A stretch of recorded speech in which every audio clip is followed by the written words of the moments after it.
Welcome, everyone, to the Robert H. Jackson Center. We're certainly happy that you're here tonight on a sunny afternoon, that you took time from your busy schedule to join us for this interview and our opportunity to get to know Dr. Bret Apthorpe, Superintendent at Jamestown High School, much better. You know, as we take a look at our community, we realize that certainly there are a lot of challenges, but we realize more and more as the days and the years go by that these challenges certainly can be addressed and help turn our community in a different pathway through education. Education is going to be the answer, you know, for our young people, for our community, certainly to make this place the kind of place we all want to live, play, and work at. And certainly we're happy tonight that we can share this time with Bret, get to know him a little better. If you don't know Greg Peterson, local attorney with Phillips Lytle, he'll be interviewing Bret tonight. And Bret, I tell you, he can be a little tough at times, and certainly we're thankful for the opportunity to have this time to learn a little more about what's going on in our community, especially in the world of education. So, Greg, it's all yours. This is a thrill. Dr. Bret Apthorpe, the author of Aprthorpe's Fishing and Hunting Adventures blog. I've been following it, and so we're going to talk a little bit about that. But the question that I think 6 of you gave me early on said, lead with this one. Oh, boy. Given the fact that tonight is the beginning of the baseball's second season, is it the Yankees or the Twins? It's the Yankees. Yankees. So, right. Let's get a reaction here. I don't know. Yeah, I don't know if your school board was sort of 50-50 here on this stuff. Why is that? Is that something that was part of your background? Well, you know, growing up in Mayville, before, you know, there was no cable in Mayville when I was growing up, so we only had 3 or 4 TV stations that would come in. So it was either the Yankees or the Mets. So, the Yankees had a guy named Goose Gossage, who we were real impressed with. He had one of those handlebar mustaches, and all the Mayville kids thought he was it. So when Gossage gives up the home run to George Brett, Which we forget about that. By the way, he was here in Jamestown not that so long ago. Oh, was he really? Yeah. Oh, that's neat. We had a chance Yeah. to interview him. So, talking about sports, you were born in Mayville. Yep. Played sports in Mayville. What were some of the sports that grabbed your attention? Basketball was a sport that I really enjoyed. And I got to play for Doc Malinowski, who was, Doc Malinowski, of course, was an icon in the area. And I got to play on his last basketball team, and we did really well. We won some championships with him, and you know, he was one of a kind, old school kind of coach, the kind of coach where you know, if you lost a basketball game and you didn't play well, you'd walk out to the gym floor the next day, and you wouldn't see any basketballs because it was all going to be about running and nothing to do with basketballs. But yeah, basketball, baseball, track. You know, in a small school, if you can run or walk straight, you can do pretty well. So, Well, I had somebody talk about Doc Malinowski, and it may be just urban legend, but one game against Chautauqua, you didn't fare very well, and perhaps he thought that it would be best if you walked home? yeah, that's a true story. It's a true story. Yep. Amongst a lot of other things he would do like that. He would have us, depending upon what school we were going to, some of the older, smaller schools, he'd have us practice in the dark because he said the lighting was so poor in those gyms, so we'd have to practice and shoot in the dark. Doc Malinowski, we had a chance to interview him here as well. Oh, no kidding. On World War II, so if anybody's Yeah. interested to know more about Doc, it's out there. Yeah. Yeah, Doc was a real last of his kind, you know, the great generation, you know. He was really, he did things that you couldn't never do today. He would do things like these folding chairs. he'd put them out in front of the basket, and you'd have to do layups jumping over the folding chairs. Well, let me tell you, you can get over a folding chair because you don't want to run into it, right? So he would do things like have a big plastic tackle dummy, and when you go for a shot, he'd whack you with it really hard, and if you missed the shot, you'd have to run. But you do that after so many times, your concentration would get so good that he could, no matter how hard he'd whack it, you end up making the shot. He was very much big on helping you push yourself a lot further than you might otherwise. He would challenge you a lot on that. Old school coaching, you couldn't do that kind of coaching today. So you don't think Ben Drake's going to pick up on that? I think Ben Drake, I don't want to see Ben Drake with folding chairs on the gym floor for kids to jump over. I wouldn't let him do that. So Mayville, and during that time period, you being on the lake, near the lake, when did you get this craving for fishing? Well, I spent much of my childhood with my grandfather, Willard Morton. And Willard Morton was one of the legendary Chautauqua fishermen that were the old school muskie fishermen. Mm-hmm. The guys that would go out at night and they would put locust posts along the weed lines, and they would hang oil lanterns at night, and they would troll the weed lines, And so I spent a lot of my childhood with him, and that was, for me, that was very fun to do that with him. And then fast forward, as a father myself, I wanted to have similar experiences with my children, so that's why I picked up on the fishing, more for the family camaraderie than the sport itself, let's say. But you have a blog, and it's Yeah. How long have you had this sort of adventures and hunting adventures? And by the way, it's here. It's good stuff. Good reading.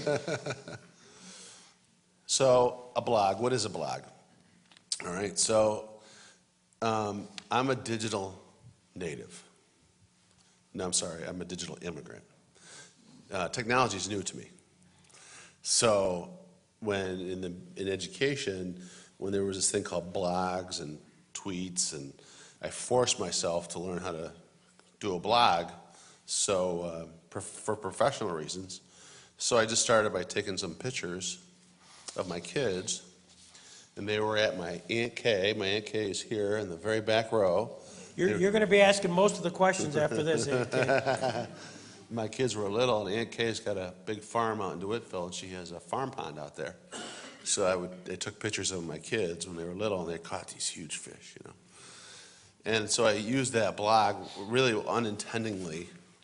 I was only going to use it for 1 or 2 pages, and then fast forward 10 or so years, it's gotten to be a nice memory book for us. So aside from it being a kind of a scrapbook of your lives, do you actually, do people follow you to find the lakes and the fishing and the locations that are Yeah. hot? Yeah, it's funny. It did turn into that. I didn't really intend to do that, especially the Canadian lakes that I go to. The outfitters in northern Canada picked up on those blogs. I didn't intend for that to become popular, but it did. So if some of your school students want to go out and get an education on fishing, that's that part of your class? Is that a class you'll offer? Yeah, absolutely. Yeah. Absolutely. Fishing and hunting are great sports because they allow you to spend time with your kids or your loved ones and your friends in a quiet place. And in today's world, we don't often have that. My children, they're now 19, 20, and 22. We go to northern Canada fishing, and there's no cell phones, no electronics. They're very busy in their own lives, but they love that, and it's a great time for us to spend together. So what's the famous Flanagan breakfast sandwich? It's here, but there's no description of it. Dave Flanagan is a food Nazi. He Irish. He only uses his own herbs, his own pans, and in fact, it's so funny. You ever heard of scrapple? Yes. He just gave me a huge block of scrapple, and I never even heard of it. And he's a purist. He's a friend of ours who's a purist with cooking. So for my son, who's 6'4", he would deliver good 10,000 calorie beef breakfast sandwiches in the morning on our fishing trips. So that's what that's about. 10,000 calories. Yep. Okay. Yep. All right, do the numbers, guys. Yeah, wow. So Mayville, one of the things that, as I was growing up, we enjoyed was one time taking a trip on the Sea Lion. Yeah. And we were out there, and you maybe were one of the Yeah. mates, for all I know. So tell me how you connected with Ernie Cowan. So, pretty. It's really unique, actually. I think I was probably 12 or 13 years old, and looking for some odd jobs as a kid, and was down on the lake, and what's now the Sea Lion Drive was then called Wayland Street Extension, and this guy Ernie was out in front of this old marina, and I got to talking to him, and he said I could mow there or something, and I did, and we got to be really close, and then I spent the next 10 years with him. At that time it was just Ernie, Stan Drake, and Ernie, Stan, and Pat Foster. It was just the three of them, and I was like, oh, so they're building a ship. What do I know? It was a pile of ribs, and it was pretty special, Greg, because it came to be the only authentic replica in the world ever built of a 16th century ship. It was built right here in Mayville, and it weighed 150 tons when it was done, and it was built by the same shipwright who built Sir Francis Drake's ship. Ernie was a guy who he was a sheriff's deputy. He was involved in a very daring rescue on Lake Erie that was published in Reader's Digest, Drown in Real Life, that changed his life and brought him to want to build this ship. And he spent 3 years translating an English treatise. And you think about that, that's the day before the internet, a guy with no training, and is able to do that. So we got to be very close. We're still close today. But that it was a very unique experience. Day one, there's a launch. Were you part of that? Yeah, I was actually. Yeah. Talk to us about that. Yeah, so they in the thing of breaking bottles on ships is a new thing. That wasn't how it was historically. Historically, they would have a silversmith, a big silver goblet, and they would take some wine, and it was like a communion event, and they would pass it around, and then they would pour it in the bow of the ship, and then they would throw the goblet out into the sea, and then the local boys, kids, would try and find it, and if they found it, they could sell it back to the shipwright. And so when they did that, I went out in the water and swam around and found it and brought it in, and I got $20 for it, which I thought was pretty good. So how old are you when they launch? I mean, you're a teenager at this point? Yeah, I was a teenager. I was probably 17 maybe. So you're spending your evenings as a teenager working on a ship? Yeah. It's summertime. Yeah, that's what I did. Yeah. But again, it was being part of it. I didn't really realize how special it was because I was growing up with it. Did you follow the escapades of the Sea Lion as it went through various iterations? Yeah.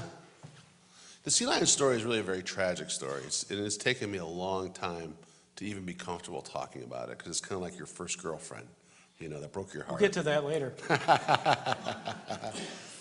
Take care, Aunt. There we go. Yeah, time for my mom and dad to leave now. Right?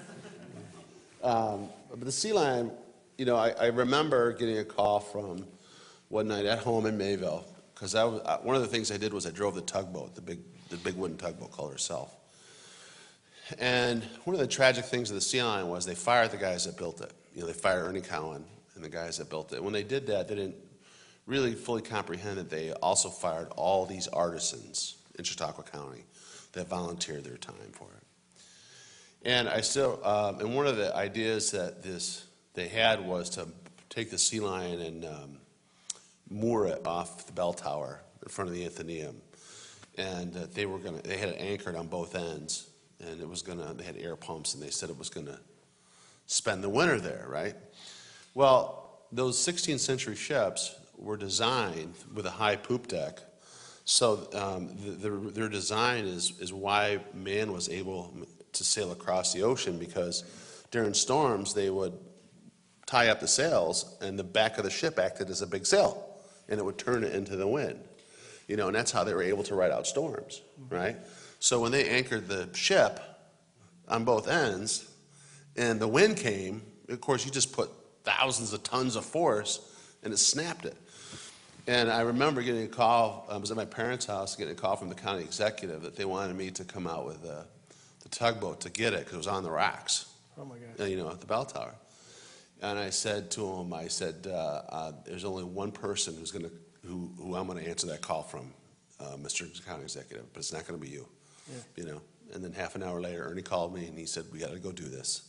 So he and I and the other guys who had all been fired went and spent all night out in the water getting it off the rocks. But sadly, though, that didn't mend things. But What was the postscript to that? I'm not sure I even know today where it, I know it ended up in what, Buffalo, Westfield, yeah, the harbor there, and is it? yeah, I think it's in Virginia somewheres. Yeah. I think they moved it downstate. So Rod Beckerink, he's up here. Rod was feeding me all kinds of information today, and I said I can't use it. I really can't. This is a public forum. I can't. My mom's here. I know. You And your aunt's here. My gosh, you know, everybody. Don't go there. But nevertheless, he did talk about some painting escapades that you had here. Want to talk about that profession? Well, so up around the bend here, what was her name, Rod? The gym teacher. Yeah, Carol Rexford.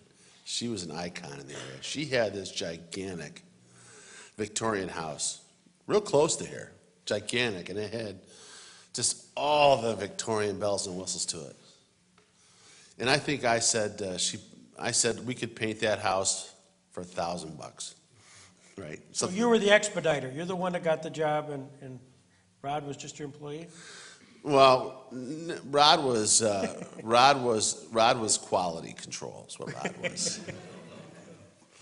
But we were I was in way over my head with that job. I remember, because it was more like 1,000 hours. That was quite a job. Remember that? Yeah, it was all summer long, and we had to get a ladder. It was like the world's biggest wooden ladder. Remember that wooden ladder? Three-story ladder. It was crazy. It was. We did too. I wouldn't go to the top now of anything like that, but yeah. What piqued your interest to get into the world of education? The sea lion. Working on the sea lion, working with all the. There was a lot of neat artisans in the area. There was a guy, Phil Wall. He was a Jamestown guy, a carver, and he carved the figurehead. And I remember being a kid with him, and he had this big block of white oak and this big barrel of sand, and he's chipping away at it. And he's telling me how he had to do a real good job of the eyes of the figurehead, because they believed in the 16th century that those figureheads would keep the demons, scare the demons, and the sea monsters would come up and get them. And then I remember him saying to me that the Mayflower didn't have a figurehead because they believed that God was their protector. And I just, those kind of stories I would hear over and over again, whether it was from the sail makers or the rope makers or the guys from Jamestown Bronze that made the cannons, and there was all these great little stories. I really enjoyed that. So therefore, that you gravitated towards the history part of it? Yep. And an outlet, education? Yeah, and then my grandfather was real involved with Rotary, and got us involved in Rotary, and I went to some Rotary youth leadership things, so I really got turned into the humanistic side of it. So, I think enjoying that side and the history side made education a natural fit. Just a sidebar, Willard Morton was Yeah. the founder, if not longtime-standing president of the Chautauqua Abstract Company, and all of the abstract title work here at this building is all from Willard. Huh, Just no a kidding. little news Did you note. hear that, Mom? Yeah, no, all true. Yeah. So what can you tell about Rod Beckerick? He really told me so much. Anything you want to kind of just, is your chance for the record? Anything Boy. unique Well, about no, him? I'll tell you some cool things about Rod. So Rod was, He's in another district, who cares? yeah, plus he's retired now, so I can say what I want about the guy. But Rod had, amongst his many talents was, he had audio visual gear in his house, and we were able to make music, copy music, and then lift off of his VHS tapes, quotes from movies. So we would make these like party tracks, and you might hear like Rambo in there, and we said that was the coolest thing, that we could do that. Now this is probably 25 years ago. Where would you use that? Is it Out just on the lake, we go out on the lake. Ah. Yeah, we go out on the lake, as young bachelors would do, and we go out on the lake with the boats and music, and we'd like to show off our stuff.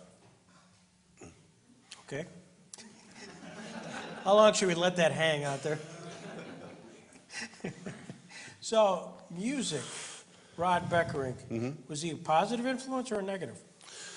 No, Rod was a positive. Rod was Rod was a world traveler, And when I met Rod, he and Kurt Pfaff, who was here tonight, I don't know if you get a chance to see Kurt, yeah. Kurt Pfaff was a high school principal who hired Rod and I. And that year he hired, I think it was 13 of us under the age of 24. And, Rod, I remember he'd been all over the world, and he could talk firsthand on, places in Europe that he'd been to. And we also played a lot of basketball together. And Rod used to get pretty physical, but we didn't have a fist rule, so he could get away with it. So, Okay, is that what happened? yeah. I'm learning so much. This is the beauty of this thing here. So, you finally get yourself out, graduate from Mayville High School. What year was your class? 83, 83, and what's your next port of call? University of Buffalo. Why there? I was recruited by several colleges out of high school to play football. And my grandfather, Willard, he said that, really to go to the best school academically, because he said, and which I couldn't believe it, but he said I wasn't going to go to the NFL, so I should get a good education. And so, Was that crushing to hear? well, when you're 18, you're going to go all pro, right? Yeah, So I ended up going to UB. So, the UB, and what was your studies there? Studied history, and was contemplating going to law school. And at that particular time, you only needed three classes to get certified in teaching. So I got 3 classes and did my student teaching in West Seneca West, and really enjoyed it. Graduated, and trying to find a job. And I was offered a job in Cattaraugus, which was, unbeknownst to me at that time, was Doc Malinowski's hometown. Yeah, that's Yeah. right, yeah. And also unbeknownst to me at that time was that Doc was instrumental in me getting both the job at Cattaraugus and then later what would be the job at Southwestern. I learned that many years later, which was, kind of neat. Old coach does things like that for you. I enjoyed when I was at Cattaraugus. I taught the entire 8th grade, entire 12th grade. Coached a football team that went to Rich Stadium and won. And it was very fun because at that time it was we were the smallest schools, so we played first. And so as we were coming onto the field, Bruce Smith and Kelly and all of them were coming off the field, and they had just a heyday with our kids, jacking them up, and the kids were all, we ended up winning, and I remember coming home, all these fire trucks meeting us at the town border, and all lit up, and we went into the village park. It was like 8 or 9 o'clock at night, and they already had a big pig roast going, and it was a big town celebration. It was a pretty neat event. How long were you there? 1 year. 1 year? Yeah. Then where? Then went Southwestern, and where Rod and I hooked up with, and we taught there. Why, but you mentioned the fact that you were one of 13 Yeah. people under 23 years old. Yeah. That's quite a youth movement. I mean, that's sort of a JFK moment. Yeah, it was. And we were all single, Yeah. so we all had a lot of fun. We all coached together, we were advisors together, and, we were doing the all-night graduation party. They do all-night graduation parties. I couldn't do that now, but then, we were doing that. There was a lot of great energy at that time at the high school. What was the philosophy behind such youth? We just happened to they just had to hit a bump where there was a lot of people who had retired. And the applicant pool that came in, we were all into coaching, we were all into advising. And we did a lot of neat things together. We would, I remember Rod, and we used to take kids to Washington, D.C. I was sharing some of that earlier about, take Congressman Houghton. We had a friend who was an aide for Congressman Houghton who hooked us up with inauguration tickets for Bill Clinton's inauguration. So we got to take the kids to see that. It was a good experience at Southwestern. Really enjoyed that. You were there for 10 years. And by the way, before I lose track, as you were at UB, you gave some thought to perhaps wanting to be a lawyer. Mm-hmm. What sidetracked you from that? What sidetracked me from that? I think I was tired of going to school by that time. I was tired of going to school. I wanted to get a paycheck. Yeah. Well, you were single. Yeah. Yeah. Yeah, I mean, was single. I took I took the LSAT, which was then the law school exam, when I was at Southwestern. After I was about Southwestern, I took the exam right when I met my wife, and then I decided to do the marriage thing instead. So. You don't regret that, do you? Not at all. Okay, good. Not at all. Happily That's married. for the record. Tracy, right? Yeah, Tracy. Yeah. Okay, Tracy. Yeah. We'll play that for her. So you were at Southwestern 10 years, taught history. Then at some point you had an opportunity to go elsewhere. Yeah, pretty girl came along, and pretty girl Tracy, and we got engaged in June. And She was from the Rochester area. She's from the Rochester area. She has a place in the Adirondacks, so we were up in the Adirondacks, got engaged. And that same summer, there was an ad in the paper for a teaching job at Geneseo, and so I applied for it. Was offered the job on the spot, and that's probably, I don't know if regret's the right word for it, but I was always saddened that when I left Southwestern in June, I was an advisor and a coach with all of the thoughts of being back the following September. But what had happened was I got a job and I ended up leaving. So I never really got to say goodbye, to a lot of good friends. We'd see each other, but just was, the kids, you like to say goodbye to the kids. So then that's how I ended up. So how'd you meet Tracy? It's a tough story. Do I really got to tell you that? Good choice. So. Do I have to bring your mom and dad up to talk? Well, it's close to that because my aunt introduced me to her. Ah, okay. Mm-hmm. And it's doesn't sound very bravado to say, your aunt introduced you to your wife. But my Aunt Kelly is only 13 months older than me. So she worked together with her at a PR firm in Rochester. They were involved in the Kodak moment. And that slang and that term and that campaign, they were involved in promoting the campaign, the Kodak moment. Does she enjoy fishing? She enjoys being with her family. Ah. Does she eat the famous Flanagan's breakfast sandwich? Everybody eats whatever Mr. Flanagan cooks. If you know Dave Flanagan, anything he cooks is mouth-watering. Your career continues on, and along the way, you got your, not only master's, but you got your doctorate as well. Yeah. What was your thesis? So my thesis was on elementary age kids and technology, and it involved technology being more beneficial to children if it was mobile, or if it was fixed, in these fixed areas. And this was a while ago. I mean, technology has changed a lot since then. Yeah. And I enjoy that. I still am blessed to be asked every now and then to serve on dissertation committees at the U of R. I really enjoy keeping a hand into that world. Keeps you fresh, keeps you up to date on things. Did your paths cross with Joel Seligsen's at U of R? Only in the sense that I got a nice handshake and a big diploma from him when I graduated at the Eastman Theater, but I haven't seen him since. Just curious. There's a Jackson connection and all with Oh, really? Seligson. Yeah. I didn't know that. Yeah. Another story.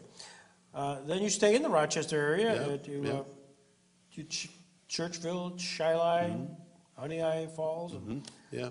all of that. Yeah. Were those all? Did you teach history throughout those things?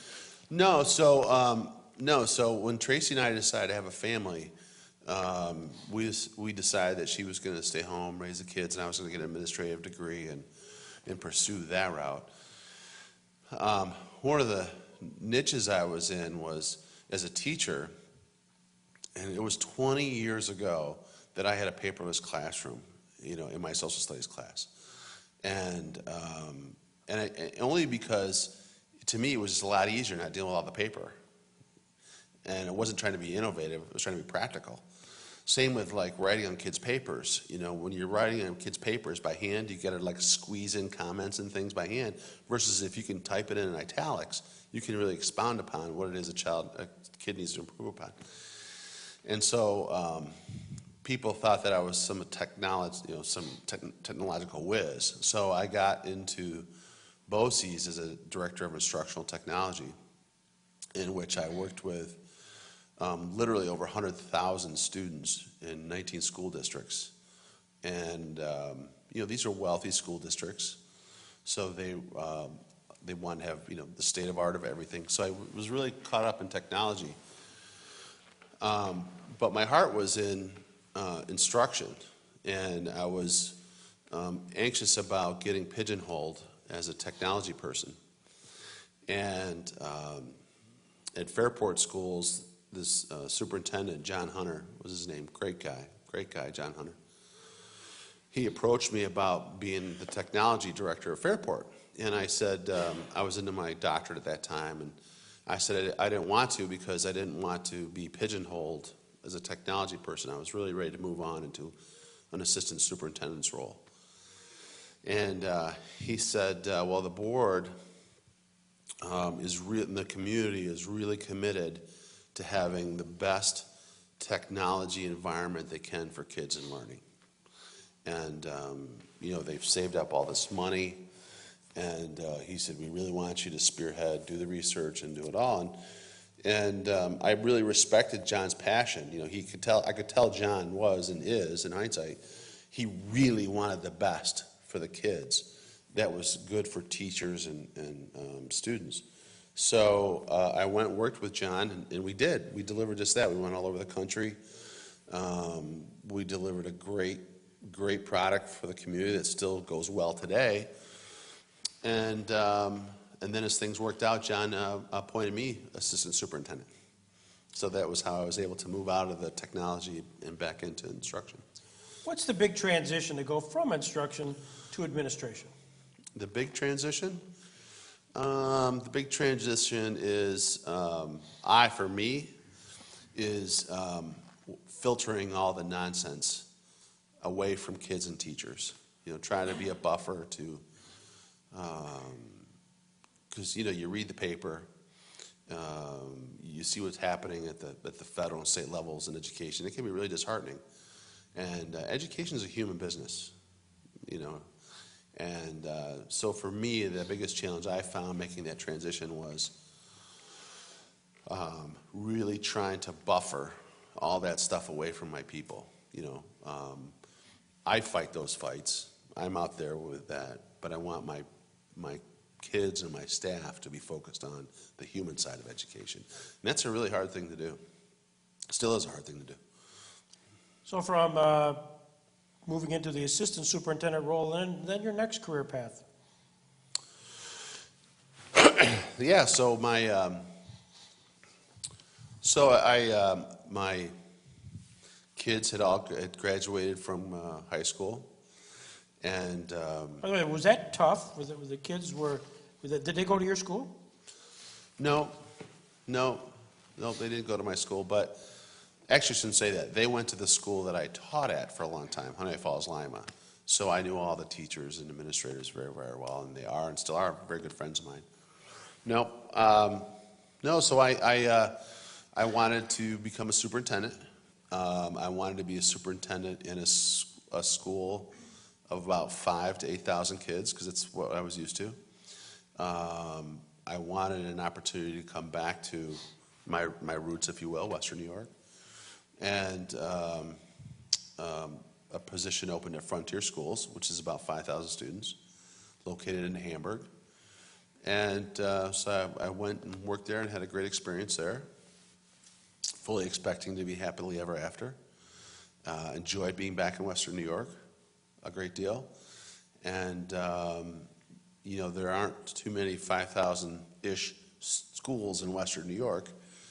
And so when the Jamestown opportunity presented itself to me, that was just a great opportunity for me, in a probably a more, an emotional way in some respects, because, this is where my family roots are, and getting towards the latter part of my career, I've learned so much that I'd like to be able to, to do something positive as a superintendent.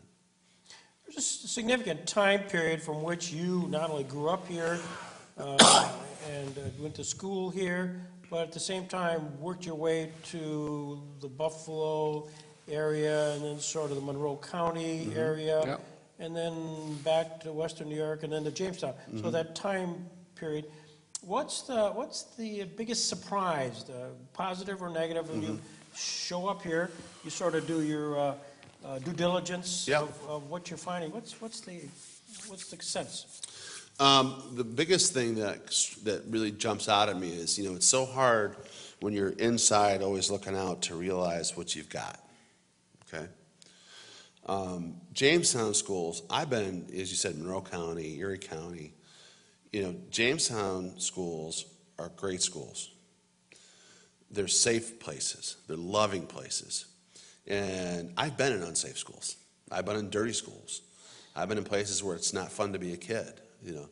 Jamestown schools aren't like that. And I think that sometimes, we're hard on ourselves in our community, that, we don't realize really what wonderful schools and people, community that we have. And it really does strike me. It's striking to me, and I think that's one of my professional missions, is to kind of peel back the onion a little bit and let people feel proud of where they're from and feel proud of where they go to school at, and feel a real strong sense of pride in their community. It's a special place. So you decide to come back. Yeah.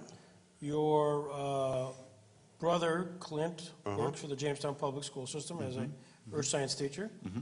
And I think your sister-in-law, similarly, is in the system. What did they think about big bad Bret coming back to be their boss? Well, they're both mean, so I don't care what they think. No, it's great. It's all part of, my sister Amy's a principal at Fredonia, and Clint's a teacher here. It's all part of what's nice about being back in the area.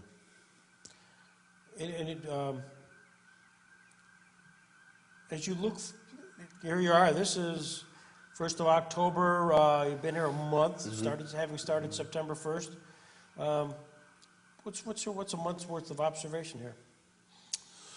A month's worth of observation is, this is a great place. This is a great place. These are great people. I've worked with lots of boards of education. This Board of Education cares genuinely about its community. It wants the very best for its kids.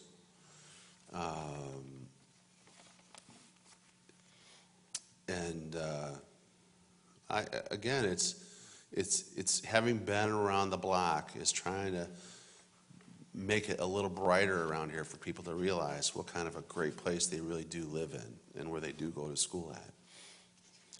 We're at the Jackson Center here in Jamestown. I'm here designed to advance the legacy of Justice Jackson. And Jordan Patterson did Jordan's, I think, still here, and did an article called Debate on Kneeling, Sheds Light on Landmark Ruling by Robert Jackson. And you are quoted extensively on that as a timely topic and an educational moment. How so? Well, very coincidentally, with the NFL and all the noise around kneeling during the national anthem, it's caused a lot of conversation in our schools on, and I don't know if debate's the right word for it, but conversation amongst our kids, whether they should kneel or not kneel, or not kneel, and for us, it's an opportunity, and I think it's an opportunity that Justice Jackson would be all about, the conversations we're having today in schools. We're talking about freedom of speech, we're talking about civil rights, we're talking about patriotism, we're talking about sacrifice, and in schools, we're about educating kids on these things. I was shared with somebody that the NFL is in the entertainment business, we're in the education business. So these events, I think, are good opportunities for kids, because typically those are boring topics, for kids. Most kids find civil rights kind of boring, but this has really brought it to the forefront. You're quoted in the Business First, nice picture, here it is. Quote, sometimes boards are focused on a single issue, and we've seen that in Erie County, where some boards are focused on mascot changes, school mergers, or property taxes. In Jamestown, their single issue was they wanted the kids in their district to get the best education they can because they love that area. Yeah, that's the truth. That's the truth. I've worked, and to me, at this point in my career, it was very appealing. I want to be able to deliver the goods for the board. I want to be able to work with our staff and our community to provide the very best education our community have. Genuinely want to do that. And we will do that. So when you walk in today, we really only met briefly before Yeah. we sashayed in here today. What's the question you were expected to hear from, that I would bring forth today that you were concerned about? I think which question? No, I don't know. I've enjoyed, Greg, your whole. This center is really an amazing place. It's amazing what the last 16 years that this has been in existence. It's really amazing. All of the civil rights cases that are celebrated here, and the long list of names that you've interviewed here, the who's who between Korematsu and Brown and Tinker, and this is really an American gem, and it's pretty special to think that it's right here in Jamestown. With that said, we should just call this a day and thank Bret Apthorpe. Thank you very much. That's a good player. Thank you. Thanks. Thank you very much. Okay, thank you. Thank you.